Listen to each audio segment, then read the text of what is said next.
How can you tell if someone's lying to you? It's a question I started getting since like a couple years ago.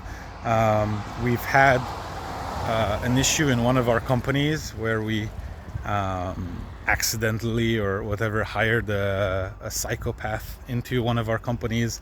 It was crazy. I've never dealt with one at that level ever. I've probably met people before, but I've never engaged with them at that level. So they created so much damage in the company, and then I've become a little bit better at spotting BS, spotting lies, and so on. And so people started asking me, okay, but how do you do it?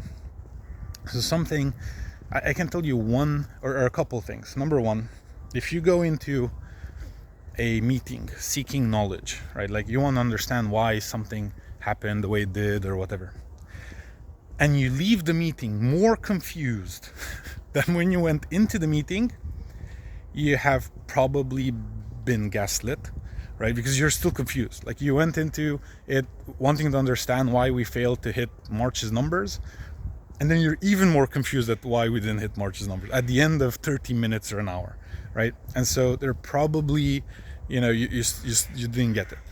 Because you can literally get, oh, we didn't hit it because this. Like you can get full clarity on why we failed. But if you didn't get clarity on why you failed, but you're more confused at the end than you were at the beginning, it's very possible that you have been gaslit, right? You've been lied to during the process. So that's one. Number two is fact checking.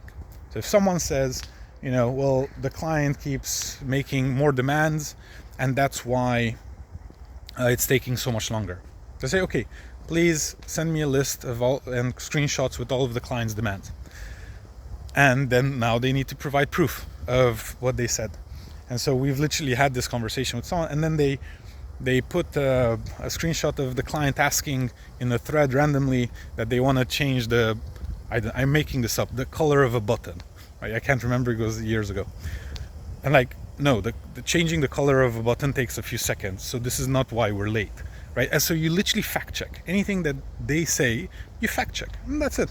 There's no harm in fact checking. Anyone that's sincere, anyone that's a hard worker, anyone that's a good person will never mind fact checks because they can prove any statement that they made. Anyone that's lying, really gets on their nerves when you ask for facts, right? Like, okay, fine, the client is asking for more, send me all of the screenshots. And that's basically it, right? The moment you fact check someone that's lying, they literally get upset, right? They don't have the facts, they can't provide them, or they don't want to, whatever the case is. But then you get closer to say, okay, yeah, you're probably lying. And you don't even need to tell them. You can just yourself know, okay, they're lying, and you move on. You say nothing, you keep the relationship, and then, you just let it pass, and they know that they tend to lie to you, right? Because if they've done it once, they've probably done it in the past, and they will probably do it again in the future. I'm not saying that is the case. I'm saying that many times that tends to happen. So hopefully this answers your question. Number one, when you seek clarity, make sure you get it. If not, then you're probably being gaslit. And then number two, fact check everything that seems off, or even if it doesn't seem off, just fact check, just in case. And then you should do away with the liars and then start working only with sincere people. Let me know if you have any other questions around how to deal with other individuals in your life, personally and professionally, or if you want to talk about anything else or business or otherwise, ping me in a DM and we'll take it from there. Have an amazing day. See you. Bye.